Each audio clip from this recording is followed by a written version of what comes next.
Lelo maman Esther Aïcha ye que olinga ki okufa te po batela bana mais un jour mu kolono pesa.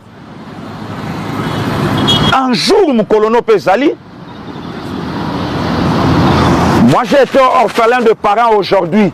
5 août 1993. Na perda maman na ngana âge à 19 ans yaya balé qui 4 na sima. Achuda témoin. Lelo. 32 ans dans l'au-delà. Papa 35 ans dans l'au-delà. Tala lelo engelo bakeba okola. Et surtout que yo posa riche. Donc moi ba mapango eza ezala eza na poto, moi ba compte eza ya kovimba par-ci par-là. Donc ba okola tendenge biso pe tokola ki. Mais respect pe na belle famille na yo ya kala. Respect. Ba konzi mboka bo calmer pasteur Marcelo. Micro na ye zapo na Yesu. Micro na ye zate po na ba jeton. Micro na ye zate po na olakisa biso bozwi na ye. Micro na ye zate po na koseka. Belle famille oye yambaka ye fungolela ka ye porte lobby. Voilà, moi mise au point. Oyo pasteur Guili ala inango alinga qui a placé tant que leader d'opinion aussi. Tant que molobeli a peuple, tu n'as pas toloba. Et bando ça mabe. Ceux qui totikala ki na ndenge totikala ki na ndenge tosala ki ça va. Mais na ndenge to komi ko kendele. Que makama mama blanche kenda ki mbangu pour la pauvreté, pour na besoin là c'est dangereux. Qu'un pasteur Dieu de la chair, il a ko utiliser ba moya ndenge wana. Se cracher na bandimio bazoya na ba moto. Se cracher sur bandimio ba ola mukatongo bazoya. Kobonde la wana na moi offrande na ye na pesa pona pambwama. Or en réalité, peut-être pas pasteur Marcelo et zabinobo pianganga na pambwama binobo sandenge o bosali. Peuple congolais, merci à vous. Zamba batela bino. La famille bino vandi kuna boye bite yindeli pasteur Marcelo ba memie na justice ya vanda na betelo lisolo to yaki ko yebisa ezonga na makolo ya mama wana mikitisa tomoni pasteur ayo ko sela biso ba discours non biso na ekolo na biso soki mutu akufi ezalaka ne biso to pesa ka famille soki pe veuf biloko nyonso ngamo na mituni obike ena okaki lokora na vanda na mituni pasteur Marcelo akende ko bala blanche abala kiye na coutume ya baluba to na coutume na bango toyoki aza soki pe entre soki pe aza na ba makila bolimbisa wana toyoki so disant ça pe na ba makila ba rwandais ba côté kaka ya ba mushi kuna soki ba côté nini na yebite na lobite ke soki ba mushi baza ba rwandais te balobaka mingi pe ba uta kuna za ba barrière par na bango za ba rwandais ba uta kuna ba kola ba koti ba bo donc to mituni soki pasteur Marcelo a kene ko bala blanche a bala kiye na culture ya ba mouche kuna wana eza première question na tuna et deuxièmement na tuni pasteur Marcelo zo benga bato baya kokotelo na komba kongola ndoki olo bana ba ndimina yo bazo finga pasteur na bino muzaki boye bine na linga ki blanche bozo kotela ngate pasteur basara dasuki bino bandimi bandimi bokotela ya bato so bato so ba komo finga na ndenga sa pasteur Marcelo lisumu no le mema yo moko okoma même sana bato ba église na bazo fukna ibiso ko finga moko bazo finga atika boyo kasiko famille Kandolo elobi nini famille ya papa ya Blanche balobi boye vraiment ba écrit eza tellement mukie makasi naza kotangela bino boyoka po makambo to yebite to kosuka nango ndenge ni nzamba sunga famille ya mama Blanche boza makasi boyoka ba écrit eza tellement mukie je suis vraiment désolé pour supporter la famille Kandolo famille paternelle de Feu Blanche Kandolo Odia Désiré éclaire l'opinion publique au regard de l'actualité qui devrait la chronique. Le silence médiatique est scrutateur que nous avons gardé durant tout le temps depuis la mort de Blanche nous ont permis de réunir des éléments qui poussant notre famille à mettre un doute sérieux sur les circonstances réelles de la mort de Blanche. Donc balobi silence na bango kimia na bango ti bavanda ki po bato ebele ba condamné ono banda kala wana bazalaki wapi bolimbisa na zali banda bazalaki wapi balobi bavandaki babandaki kotala babandaki kozimele. Donc balobi en effet les informations sur le net comme le reste du monde en effet informé sur le net comme le reste du monde, la famille a appris le décès inopiné de Blanche, le rapatriement très expéditif de son corps ainsi que la volonté manifestée de dissimulation de vérité caractérisée par le refus catégorique de nous laisser examiner les corps de notre regret. Aïe, pasteur Marcelo makambo nido yo.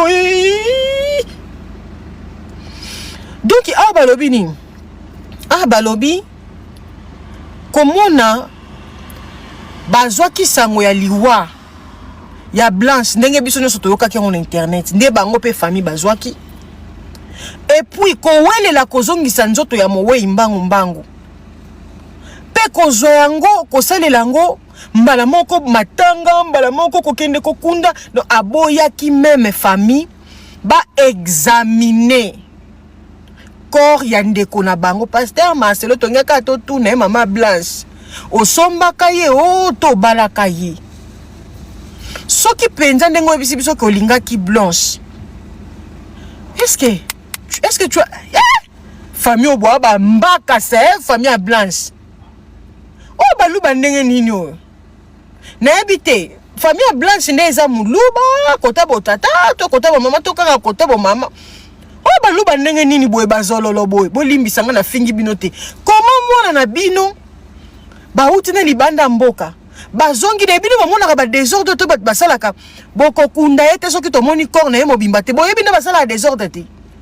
Pardon bati balobi boye à cela ajoute de funérailles à la vite et cela s'ajoute de funérailles à la va-vite et le manque de volonté manifestée de nous éclaircir la chronologie du fait.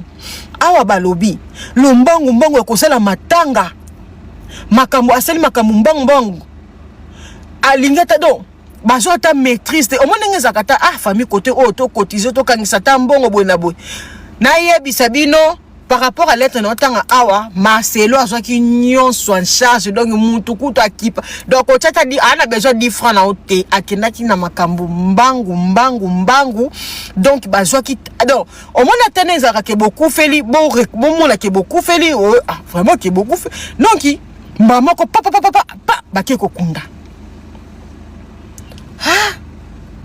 bandeko biso to sukia ouais. Donc makambo Marcelo ezali kokende na justice bino pe babengi bino bato église ya Marcelo bokota likambo yo bozali kokota boye ba place a kotia likolo nazo yebisa bino bato bozaka na église bozala ba ignorante te bozala ba aveugle te.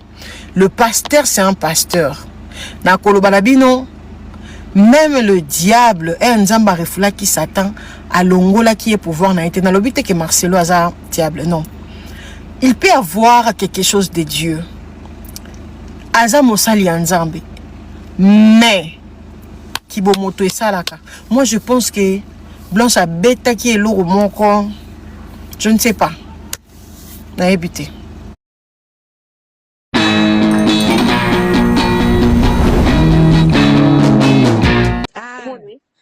Mwana na ngai ya mobali na mbongo ebele trop. na to mona mbongo yango te c'est sûr kaka fille on a zoli yango nyonso na maman na ye donc il faut pas tia moi inimitié moko boye pas récupérer motema ya Marcelo vers bango pour eux ils sentent que son cœur vraiment est parti totalement chez cette fille il faut qu'on puisse récupérer son cœur pour qu'on puisse gérer sa poche Vraiment. parce que le cœur de Marcelo aussi en tant que c'est là-bas c'est sûr que c'est la fille ici qui va bénéficier au moins l'attitude wana eza attitude moko très négatif.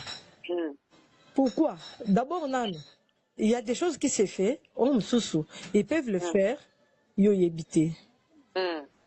Par exemple quand il y a des gens qu'on a en Afrique du Sud afutaka nyongo moko boye metambola Kinshasa mobimba mais yo na mato eno peut-être commenter alors nini afutelaka ye nyongo ya nani ya loyer makasi vraiment ya makasi mokolo ndako na zoloba ye moko au moins eza makambo ezosalema mbala moko ozaki na voyage bien analyser Fifi Bibi me raconter un peu ba business ndenge les autres marchés ainsi de suite ngana yebisi nga bien c'est très bien et puis après un dimanche je le vois venir chez son frère.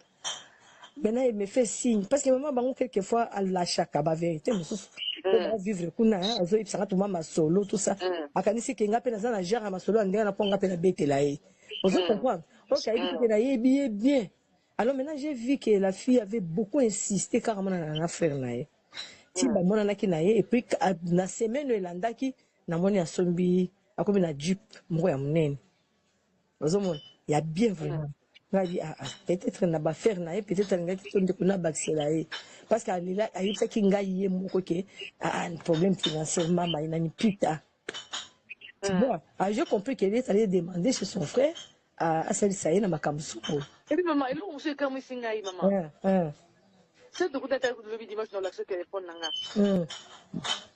on dit que ça faisait 5 ou 6 jours avant Nino équilibre ici là na komelanga moko Fifi coucou ma belle comment vas-tu ça fait longtemps j'ai beaucoup pensé à toi en répondant ngapé coucou je vais bien et Tibi akatanga mukuse ndengwa na bi ezaki introduction ali solo c'est dakati bongo ça ni tiki na oke na tiki na ngai maman là tout discuter dans ma chambre sangani nio même le numéro de Fifi tu n'as pas elle m'a dit que tu n'as même pas son numéro maman na bi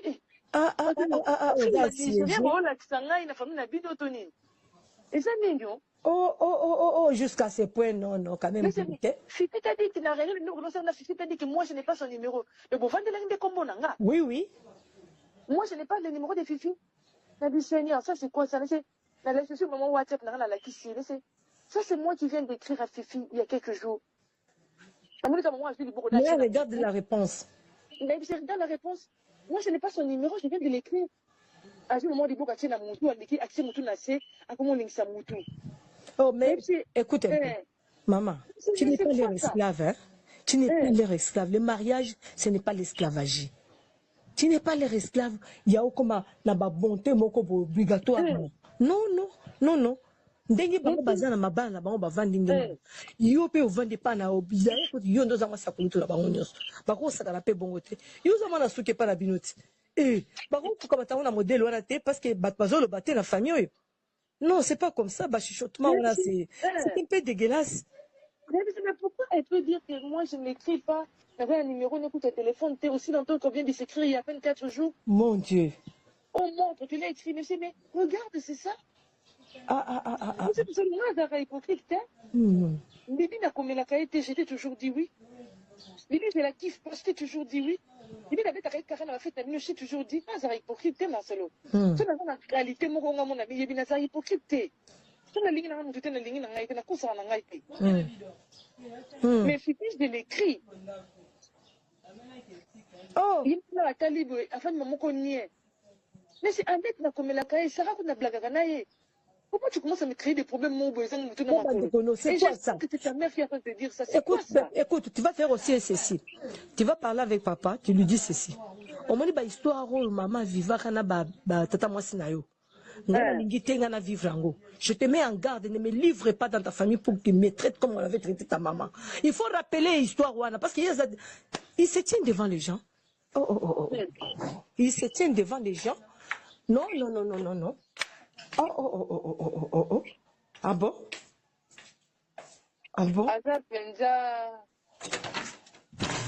elle est vraiment maligne. Ce sont des femmes manipulatrices, comme on dit, quoi. Oh oui, oui. Yé, Bibi, na Fifi, ils se sont comme ligués maintenant pour manipuler leurs frères. Avant, leur maman était seule. Alors, attendez jusqu'au front, là, Bibi. C'est Bibi qui l'écrit. Non, quand on doit chercher pour les parents une maison, il faudrait une maison qui nous reflète. Vu le grand nom qu'a notre famille, nos parents ne peuvent pas habiter dans une maison, il y a bien été. C'est ça. Tu vois? Ce qu'on a vu, le grand nom, c'est pas Bibi qui porte ça, c'est toi qui portes ça. Ah ben oui, c'est pour ça mes sœurs m'ont dit, vu le grand nom que je porte, mais tes sœurs sont en train de te manipuler. Elles sont en train de te manipuler. Moi, c'est comme manipuler au Pébongo. Mais c'est parce que je suis honnête avec toi. Je suis une femme, j'ai cette capacité de te manipuler moi aussi.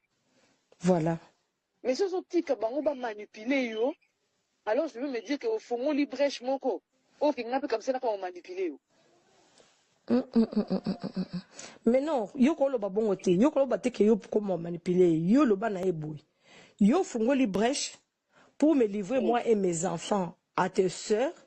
Toi comme un babon n'a rien, bah comment maltraiter biso, c'est ça ce que tu as fait. Mais ça va te coûter cher, hein. Oh, comment quand tu as une prière. Souviens-toi que tu es un serviteur de Dieu. Ne me maltraite pas, ne me fais pas couler les larmes aussi non plus. Dis-lui des choses comme ça, calmement. Et ça va lui faire réfléchir.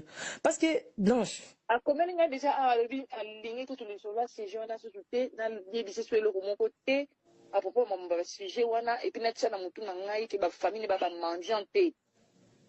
Et puis, maman, de la même manière, on a beaucoup l'oracle, na tabir, et puis, maman, a beaucoup la ebongo. Alors, n'a-t-il pas mon que a fils aîné. A kosala ba parents na oyo lingi mbongo eza ya yé ndem talukaka mbongo. Donc c'est l'esprit que sa mère voulait qu'il puisse avoir. A commencer à me répondre mangala. C'est ça que lui elle appelle être un homme, comme si elle aimerait qu'on puisse faire ça à elle ou à ses filles. Ça c'est ce que tiana mutu na oke ngani naza mwana liboso ba parents na ngai, et puis c'est moi qui cherche l'argent. C'est mon argent. Mais il ne faut pas y avoir blessé dans mon thème. Nalobi, ok, c'est ton argent, gère-les tout seul, désormais. Et je veux commencer maintenant à utiliser moi aussi ton argent comme étant une femme ordinaire. Plus question de sacrifice, plus question de Kamouya que là c'est gardé. Là, la banque et la famille n'a pas été. Pour nous, on a bon, c'est qu'on joue au Pessaban. Oh, je t'interdis de me répondre en poliment, que ce soit la dernière fois. Puis, à Kati, à Vinara, comme elle est soustée. On a accueilli par ma parent. Non, Blanche, comment on a été zéro. Le problème est que. Non, pour finir, à combien on a pas moi qui n'a commis les na qui était. Ah, donc, on a des droit à repérer ça. Nous, comme la famille, n'a pas pour nous salater, hein. Pour moi, vous n'avez pas naïo. On a le bino bongo te na le bino ndeko kozwa des décisions na kanda te. Et puis yeba que c'est ça mon lit ma famille na bino soka attaquer ou ya divorce hein. Yo moko do ko payer en cher. Nini bisiko ngo koti ça nini ce qui va conflit wana. Yeba que tu le payeras toi-même cher. Azo yebi sa oboy. Si tu as attaqué l'esprit de divorce qui attaque ta famille hein. Ça, c'est toi-même qui le payera cher. Non, dis-lui que non, c'est sans effet. Moi, je ne prie pas un Dieu mort. Maman, même si ma famille était attaquée, ce n'est pas que nous sommes là, en train d'être là pour être attaqués. Dieu est avec moi. Ce n'est pas par ta force que je suis dans cette maison. C'est Dieu qui m'a placé à tes côtés. Je ne crois pas que je suis bête. Je suis un enfant de Dieu. Je comprends bien ce que dit la parole de Dieu. Il ne faut pas multiplier beaucoup trop de paroles sur moi. Moi, c'est mon Dieu qui va me défendre. C'est Jésus-Christ qui est mon avocat. Il faut avec la parole de Dieu. Dis-lui que c'est Jésus-Christ qui me défendra dans ses mariages. Parce que c'est lui qui m'a pris, qui m'a placé ici. Dans la chambre, il a crié supporte, hein. Ma voix est dans la chambre. Je sens, ça me bouillonne. J'ai observé depuis très longtemps. J'ai dit, Seigneur, ils sont toujours dans les meilleurs. Mais il y a des choses que moi-même j'ai déjà constatées. Il y a des choses que, tout solo là, Blanche, tout solo là. Parce que je peux te souffrir.